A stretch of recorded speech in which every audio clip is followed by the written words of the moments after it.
Before crowns and cameras, Meghan Markle had a life she buried deep. Long before Prince Harry, there was Joe Giuliano, her first husband from Chicago. But his family saw something that made them turn against her and erase every trace of their marriage. Now, after decades of silence, the truth they hid is finally coming to light. Chicago, 1994, long before the royal titles and global headlines. Meghan Markle's life began in an entirely different light. She was not yet a duchess, not yet a household name. She was a young woman with ambition in her eyes and restlessness in her soul. In that ordinary Midwestern city, she met Joe Giuliano, a man whose life stood in striking contrast to everything she dreamed of. He came from a close-knit Italian-American family who valued loyalty, simplicity, and the sacred bond of marriage above all else. Few could explain what drew them together. Friends recall Meghan's warmth and quick wit, her ability to make anyone feel seen, even as she seemed to be studying them with quiet calculation. Joe, gentle and reserved, was captivated. To him, Meghan seemed like a burst of light in his steady world. Within months, they were inseparable, sharing plans, promises, and secret glances that hinted at something lasting. Yet beneath that charm, there was tension. Meghan's desire to become someone and Joe's wish to stay rooted in something created friction. Their relationship grew in secrecy. They slipped away to Las Vegas for an intimate ceremony witnessed only by a chapel officiant and a friend sworn to silence. There were no photos, no press, no proof that it happened at all. Within weeks, even local records vanished, sealed under terms that remain unexplained. The Giulianos, proud of their privacy, never spoke of it. But whispers suggest they feared public exposure would bring shame or something far worse. As months passed, the cracks began to show. Meghan, who once spoke of simple happiness, began hinting at bigger dreams. Hollywood, recognition, a life beyond the Midwest. Joe's family listened politely, but grew uneasy. Their world revolved around Sunday dinners, faith, and reputation. Meghan's world revolved around escape. To her, the Giuliano traditions felt like a cage, and to them, her ambition felt like a danger quietly creeping into their home. Tension turned to silence. Joe's mother, a sharp observer, noticed the smallest inconsistencies.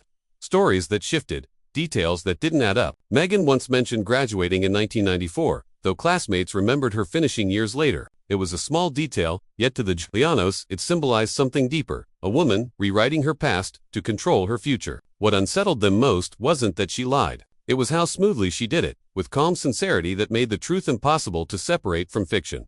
Joe, caught between love and loyalty, began to change. He tried to protect her from family scrutiny, but it only deepened suspicion. Those close to him say he started losing his usual confidence, speaking less, retreating more. Meghan's presence, once exciting, had turned heavy, something he could neither hold on to nor escape from. The more she talked about auditions and new beginnings, the more the Giulianos whispered among themselves that their son was being quietly pulled away.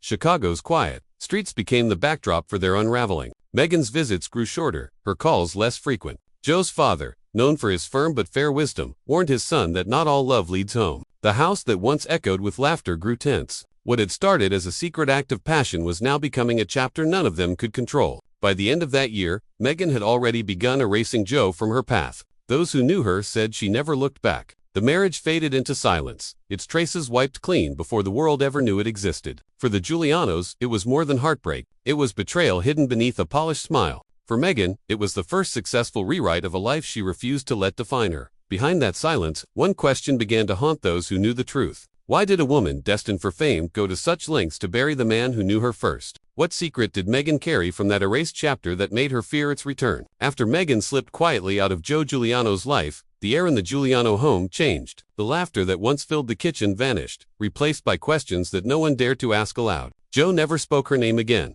but her absence lingered like perfume, faint yet unforgettable. His mother, Anna, kept a small photograph hidden in a drawer, not out of nostalgia, but as proof that the woman had been real. Every time she looked at that picture, something in Meghan's eyes unsettled her. It wasn't love she saw, it was calculation. Weeks turned into months, and whispers began to travel through the small Chicago neighborhood. Friends of the family recalled moments that seemed insignificant before, but now carried a strange weight. Meghan had made a habit of asking about family finances, inheritance, and even Joe's father's business holdings. At the time, they'd brushed it off as curiosity. In hindsight, it looked like research. The Giulianos began to believe Meghan had never intended to be part of their family. She had only intended to learn from it. Joe, meanwhile, became withdrawn. Once warm and steady, he was now distant and distracted, as if the foundation of his life had shifted. He spent long evenings at the edge of Lake Michigan, staring at the water without speaking. His father joined him once and asked if he missed her. Joe only said, "I don't know who she was." It was the closest he ever came to confession. Behind closed doors, Anna began collecting what little evidence remained of Meghan. Notes, letters, receipts, anything that connected her to their home. The family's attorney quietly advised her to keep them sealed, hinting that one day they might need proof of what had really happened.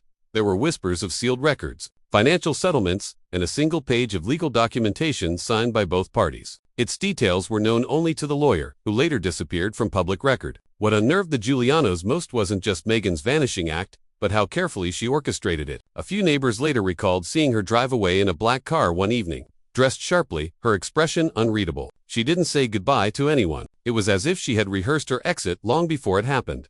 Then strange calls began. Late at night, the Giuliano phone would ring once, then go silent. When Joe's father finally picked up, a woman's voice whispered, "Forget me," and hung up. They never proved it was her, but no one doubted it. That final call confirmed what the family had begun to suspect. Meghan wasn't erasing her past out of shame. She was controlling it. The Giulianos stopped speaking about her entirely. The photograph vanished from the drawer. The house grew quiet again, a silence that held secrets instead of peace. Months later, Joe received an envelope with no return address. Inside was a single photograph of Meghan standing on a film set in Los Angeles, smiling for the camera as though she had never known another life. Scrolled across the back were the words, "You were my beginning, not my end." Joe's hands trembled as he read them. It was an affection that filled the message, but it was also finality. She was closing the door completely, ensuring that no trace of their world followed her into the one she was now building. Joe's parents knew instantly what that meant. She had begun her pursuit of fame. Within weeks, her name started appearing on small casting lists, background credits, and entertainment newsletters.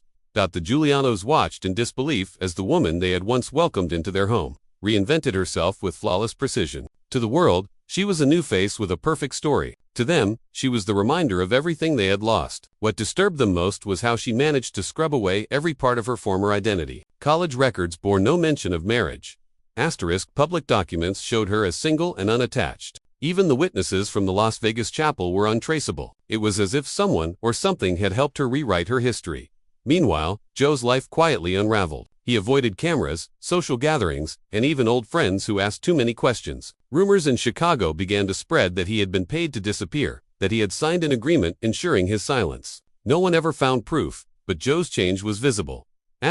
He left his job at his father's firm, started working late nights in small accounting offices, and avoided anything that might draw attention. The cheerful young man who once believed in simple love was gone, replaced by someone hollowed out by circumstances he couldn't speak about. Then Anna overheard her husband whisper to a visiting priest, "If she ever comes back, we can't protect her again." That sentence marked the beginning of their distance. Not from Meghan, but from the truth they had agreed to hide. Whatever had been sealed in those legal papers was not only about marriage, it was about control. As Meghan's star began to rise, the Giulianos retreated further into silence. They sold their family business quietly, closed their accounts, and began planning a move. It was clear they feared more than gossip. There was an unseen force at work, something that made them believe the safest place was out of sight. When the Giulianos disappeared from Chicago, no one saw them go. The moving truck came before dawn, and by midday the house stood hollow. Months later, a former neighbor received a small parcel addressed only with the initials AG. Inside lay a child's bracelet engraved with the name Lucy.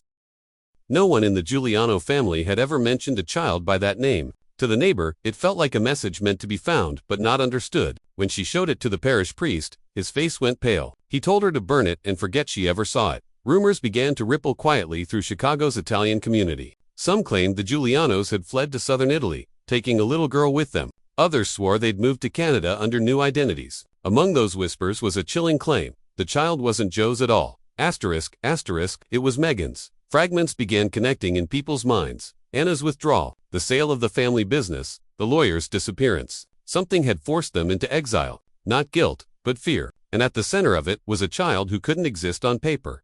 Far away in Los Angeles, Meghan's career gathered pace. She appeared polished, poised, her story spotless. Not one interviewer asked about her past, and no document betrayed her secret. Yet, an investigative journalist found a missing semester in her college records, unrecorded, quietly erased. The timing matched the months following her disappearance from Joe's life. A child was growing up in a truth that could never be told. Years passed, and the Giulianos became little more than a whispered memory. Their old Chicago home stood empty, its windows dark and boarded. No forwarding address was filed. No relative stepped forward. To outsiders, it looked like an ordinary relocation, but to those who remembered, it was a vanishing act performed in daylight. Faint traces surfaced: a withdrawn bank account in Milan, property purchased under a false surname in Sicily. Locals recalled a quiet couple with a young girl who rarely spoke and never attended school. The woman went by Anna Lucia, the man simply as Joseph. The town understood secrets were currency.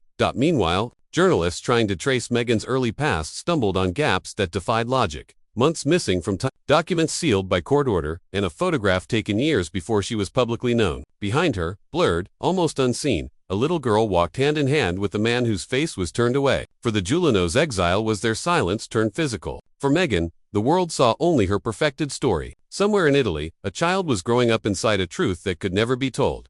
Decades later, independent journalist Aaron Vale traced sealed documents linked to Joseph and Anna Lucia. He discovered a grainy photograph taken on a cobblestone street in Italy.